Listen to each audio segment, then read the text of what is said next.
Qué placer es estar nuevamente juntos para compartir otro estudio más en este libro apasionante como es el libro de los Hechos. Vamos a ver Hechos capítulo 1, versículos 1 al 5 y vamos a hacer un repaso de todo este libro.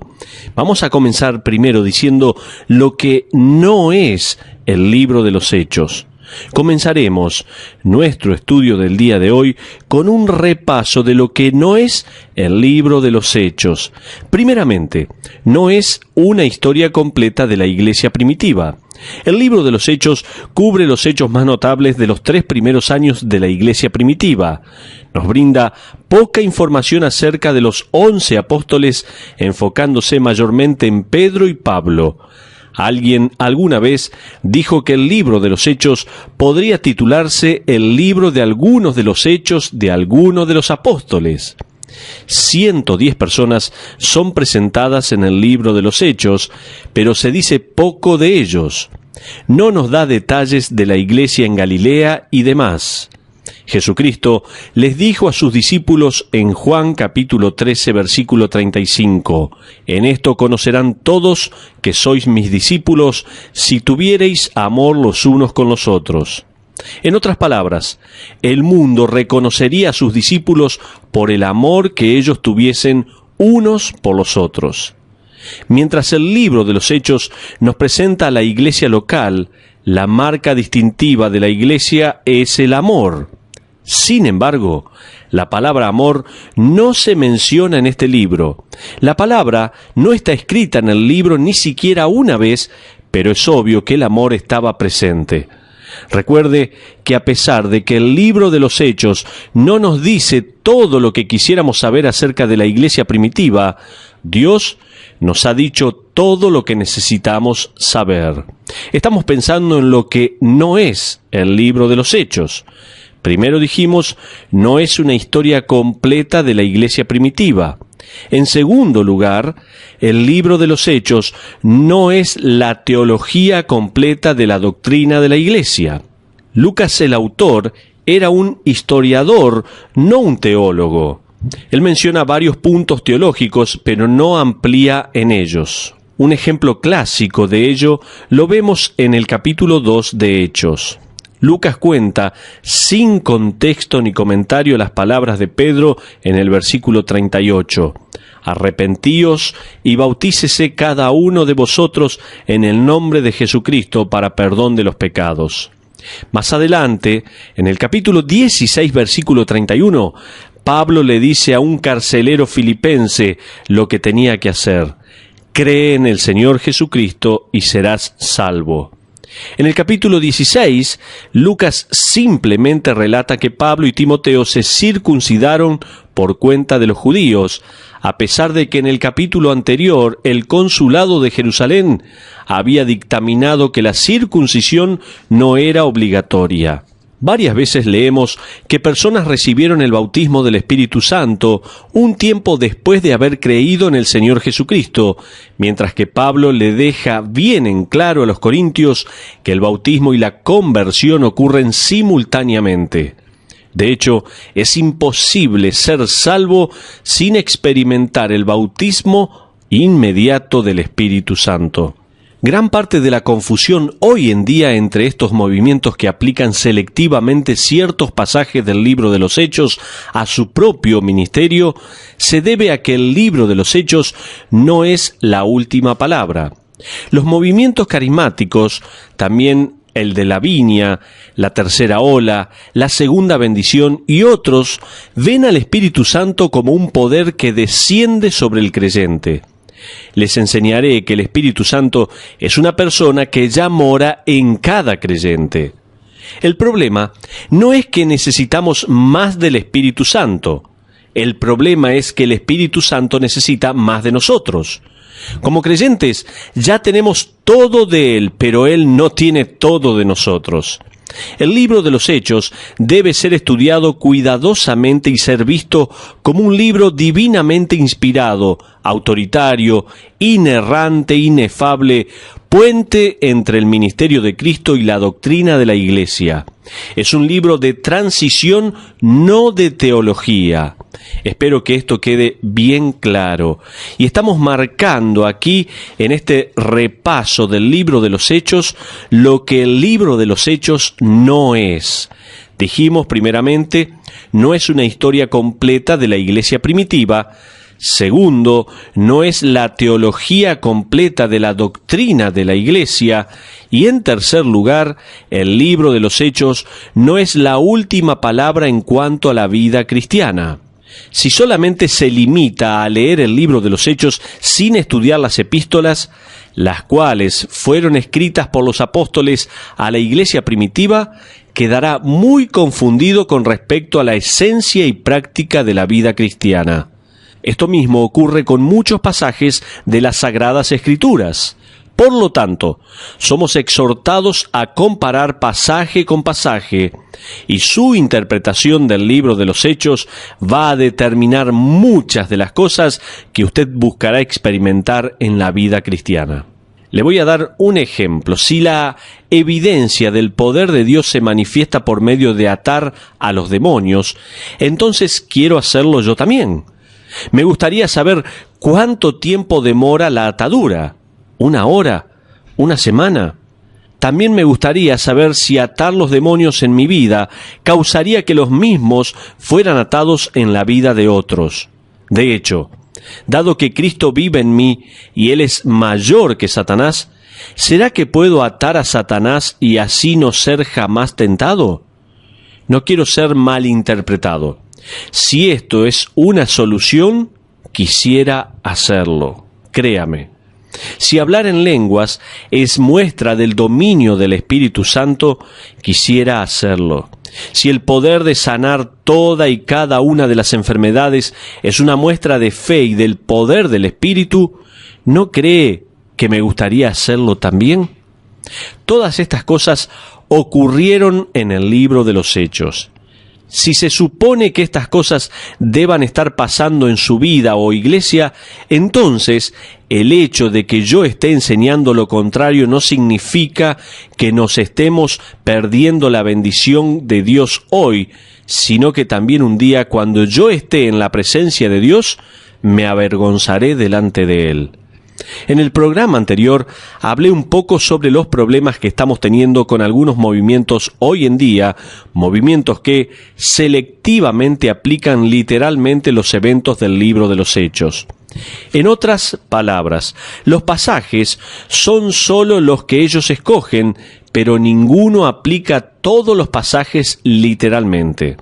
De ser así, si aplicarían todos los pasajes del libro de los Hechos en forma literal, estos tendrían que ir al templo y orar siguiendo el calendario de los judíos, como lo hicieron Pedro y Pablo en el libro de los Hechos. También tendrían que elegir líderes espirituales echando suertes, como lo hicieron en Hechos. Elegir también misioneros de entre la congregación, después de terminar de ayunar y orar, como lo hicieron en el libro de los Hechos. También deberían esperar la muerte de todos los mentirosos que engañan al cuerpo eclesiástico con las contribuciones financieras, como ocurrió en Hechos.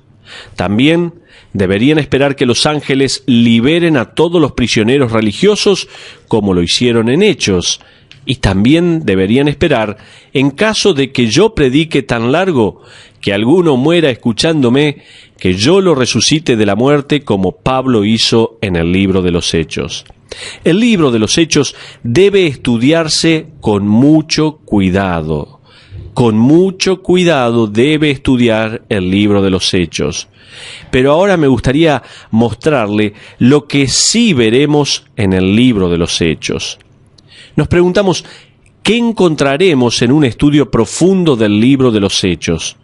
Bueno, vamos a ver una era milagrosa donde la iglesia es formada. Vamos a ver señales supernaturales con el descenso del Espíritu Santo. Vamos a ver también testimonios poderosos cuando los creyentes brillan para Cristo. Vamos a ver la iglesia primitiva pasando por problemas financieros, cambios y prejuicios. Vamos a ver un modelo de pasión, fervor y fe.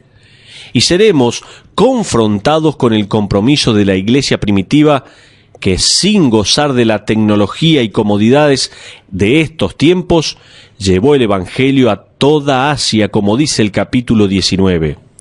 Sus enemigos, con lágrimas de rabia, dijeron: estos que trastornan el mundo entero, como dice capítulo 17, versículo 6. A principios de la historia de la iglesia, el sumo sacerdote le dijo a Pedro y a otros: y ahora habéis llenado a Jerusalén de vuestra doctrina, como dice capítulo 5, versículo 28. ¿Imagina usted ser acusado por eso?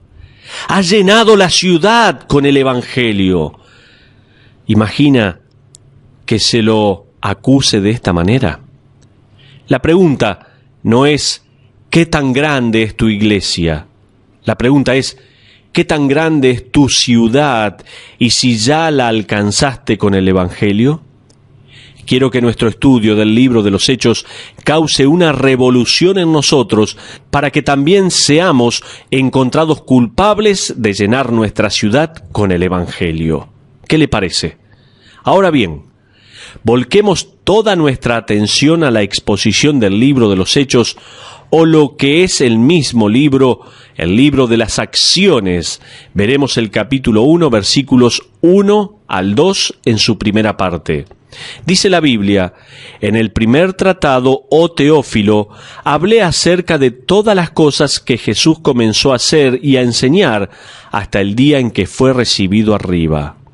Es importante recordar que el libro de los Hechos es una continuación del Evangelio de Lucas. Lucas se refiere a este como el primer tratado. Teófilo es un político romano de gran poder y está recibiendo el segundo volumen de parte de su amigo doctor y misionero, el doctor Lucas.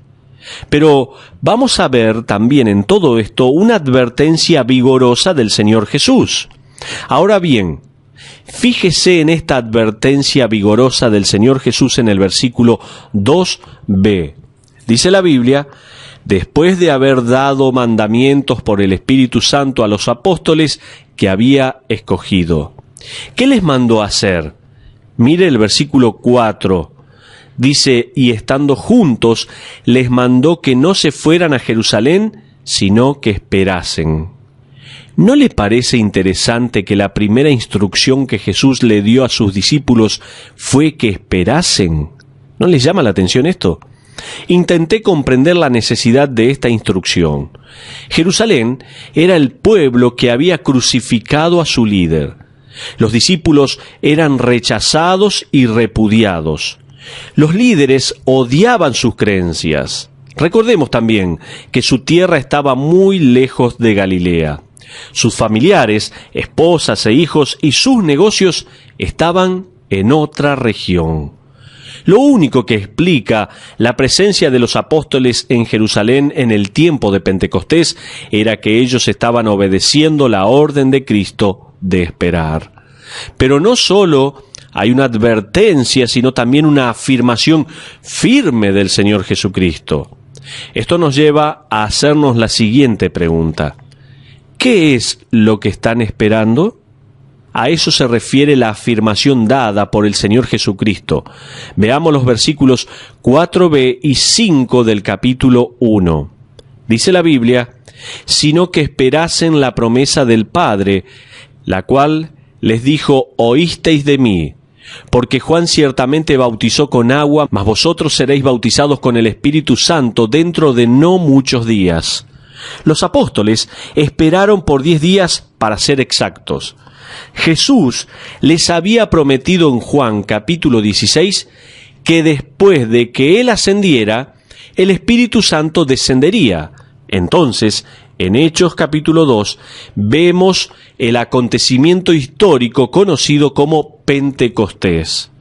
Pero aquí hay dos principios acerca del día de Pentecostés. Permítame darle estos dos principios claves acerca del día de Pentecostés. Primeramente, el día de Pentecostés es un evento irrepetible. Fue el cumplimiento de una profecía. Como la encarnación, la crucifixión, la resurrección y la ascensión del Señor son eventos irrepetibles, también lo es el descenso del Espíritu Santo. Y con el descenso del Espíritu Santo surgió la Iglesia. Orar para que el evento de Pentecostés ocurra hoy es como orar para que Colón descubra América. Ya ocurrió. Nadie hoy en día ora por dicho descubrimiento. De la misma manera, no oramos para que el Espíritu Santo descienda o caiga sobre nosotros con poder celestial, etcétera, etcétera, etcétera. El Espíritu Santo se preguntará: he estado aquí en la tierra por 2000 años. ¿Dónde has estado tú? Los apóstoles, en el libro de los Hechos capítulo 1, estaban esperando porque el Espíritu Santo descendería. En el capítulo 2, descendió. El segundo principio acerca del día de Pentecostés, dijimos que el primero era que el día de Pentecostés es un evento irrepetible. El segundo principio es que la promesa del bautismo del Espíritu Santo no es un privilegio especial para algunos creyentes. En segundo lugar, escuche bien, la promesa del bautismo del Espíritu Santo no es un privilegio especial solo para algunos creyentes. El Espíritu Santo no es un regalo para una élite espiritual, no es eso. Yo le dije a mis hijos, si se portan bien con su mamá hoy y hacen sus deberes y se tratan con respeto, los llevaré a tomar helado después de la cena.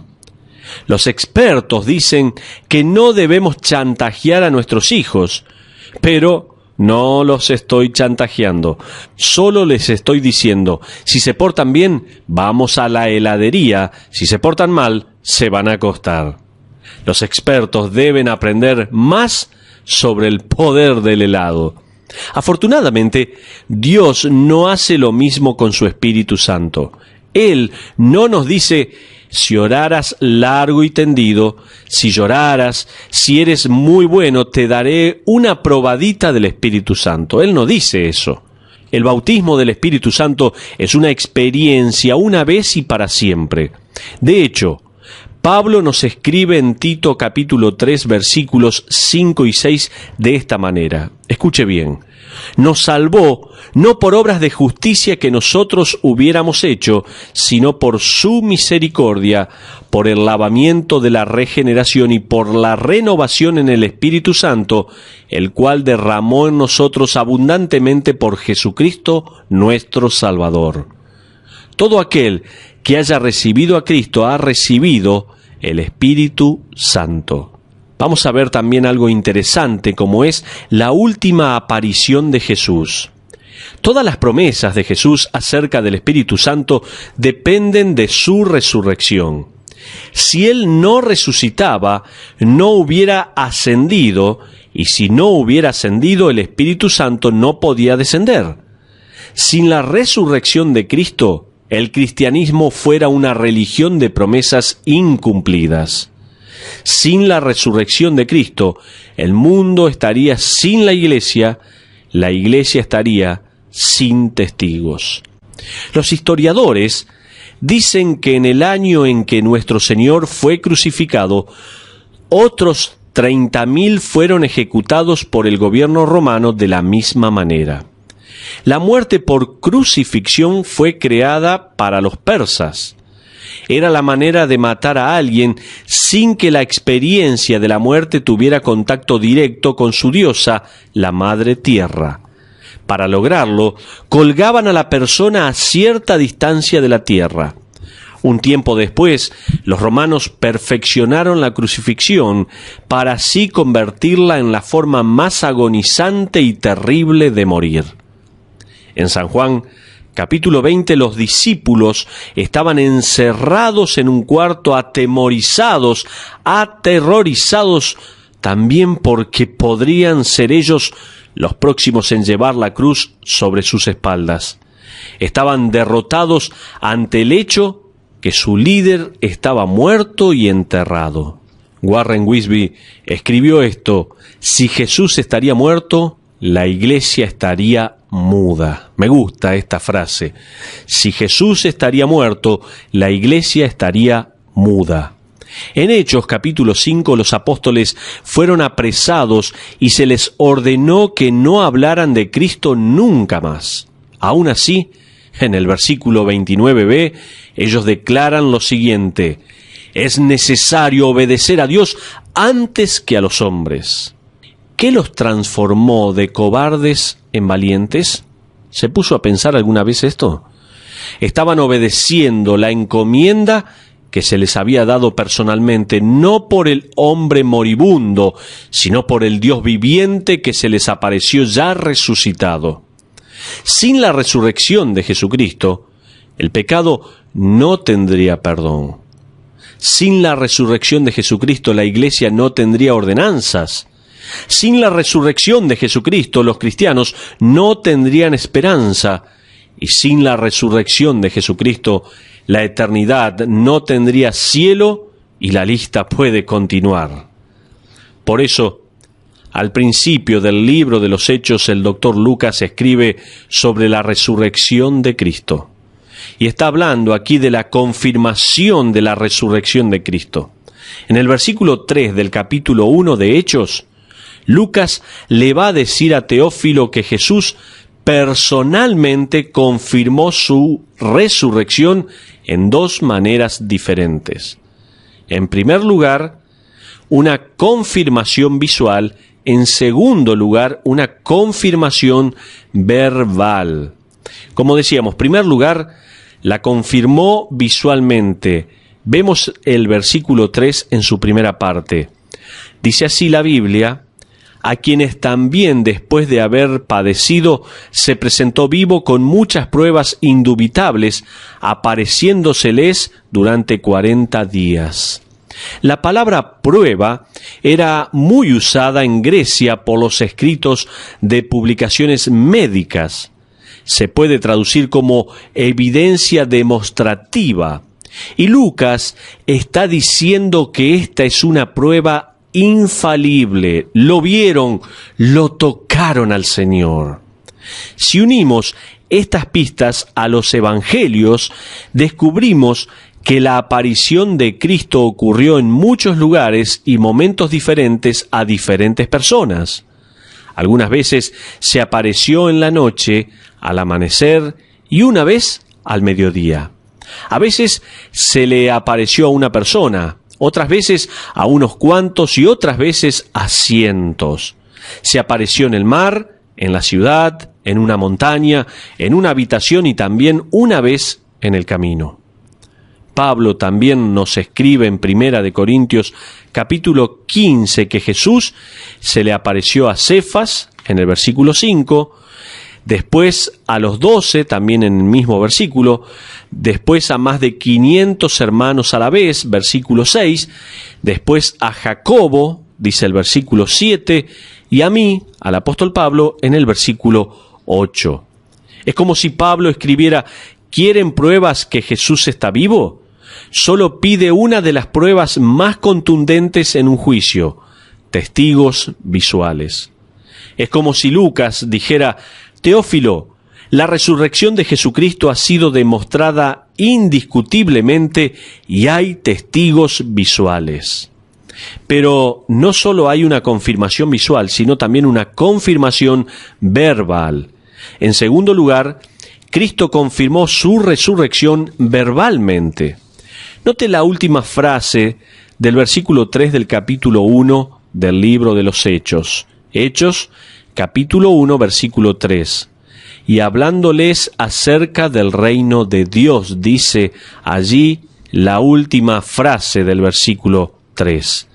En caso de que alguno pensara que Jesús era solo una sombra o una aparición extraña, Él habló, Él enseñó. Sin perder ni aún una oportunidad, el maestro sigue brindándole información a futuros maestros de la Iglesia del Nuevo Testamento. Estos estudiantes prestaban mucha atención. No sé cuántas veces ha viajado en avión, pero es fascinante. Te subes al avión, te sientas y la aeromoza comienza con la perorata. Las salidas de emergencia están sobre las alas y sigue, en caso de emergencia, algo se desprenderá del techo. Es una máscara de oxígeno. Colóquesela en su cara y si su hijo se ha estado portando bien, póngale una a él también. Ella habla de todo esto. ¿Y qué estoy yo haciendo? ¿Ve a lo que quiero llegar? No estoy escuchando, estoy mirando por la ventanilla. No presto ni atención a todas las indicaciones que me están dando. Siempre puede divisar a los que viajan por primera vez. Ellos tienen los panfletos en sus manos y escuchan a la aeromoza con atención. Cuando ésta dice las máscaras de oxígenos, ellos la buscan y se sienten desconcertados porque no las ven caer. Y quieren levantarse y buscar la puerta de salida en caso de que sea necesario.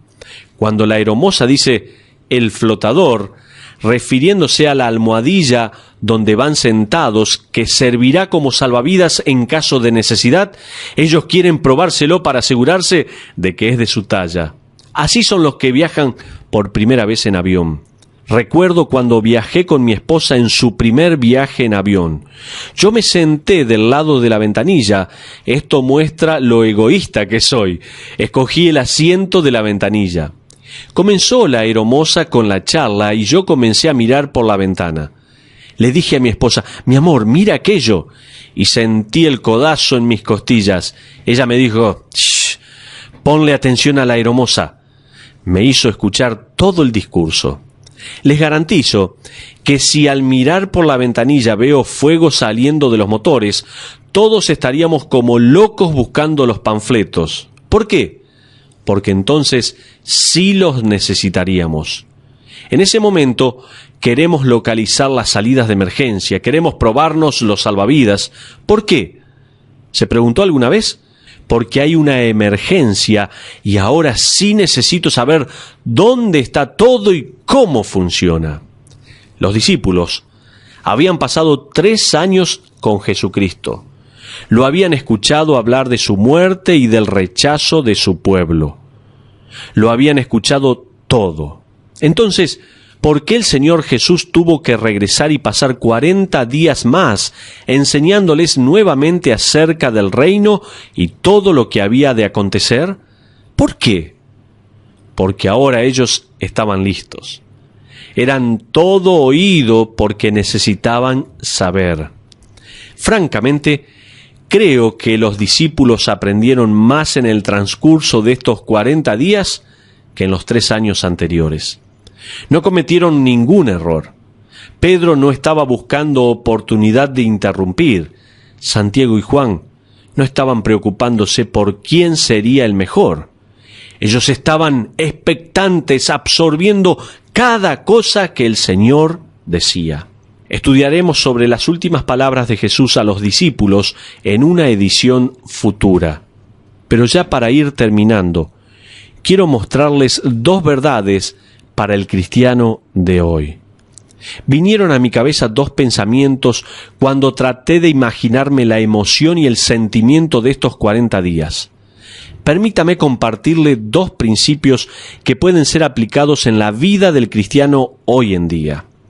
Primeramente, estar dispuestos a esperar. Lo primero que podemos aplicar a nuestra vida es estar dispuesto a esperar. Me fascina recordar que una de las encomiendas finales de Cristo a sus seguidores fue que esperasen. Como muestra de su obediencia, ellos esperaron por el Espíritu Santo, cosa por la cual nosotros ya no tenemos que esperar. ¿Qué pasaría si ellos no hubieran esperado? ¿Qué tal si nos limitamos a esperar por las promesas de Dios sabiendo que nuestras vidas descansan en las manos de aquel cuyo tiempo es perfecto? ¿Cómo cambiarían nuestras vidas, no? Pero en segundo lugar, otra verdad para el cristiano de hoy es que en este segundo principio debemos aprender a esperar la venida de Cristo. ¿Imagina usted lo que habrá sido ver al Señor Jesús aparecerse repentinamente de la nada sin avisar? 2 hombres andaban en el camino y de repente se les apareció. Un grupo de creyentes estaba comiendo y de repente estaba él en el cuarto.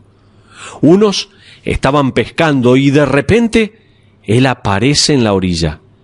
Vivieron con la expectativa de que en cualquier momento le volverían a ver. Debemos vivir con la expectativa que en cualquier momento nuestro Dios volverá por su iglesia. Su venida completará lo que el libro de los Hechos comenzó, la era de la iglesia del Nuevo Testamento. Por eso, esperemos la venida de Cristo, con ansias, con deseos, con ganas de amar y servir a este gran Dios con el cual estaremos por toda la eternidad. Que Dios bendiga su palabra. Amén.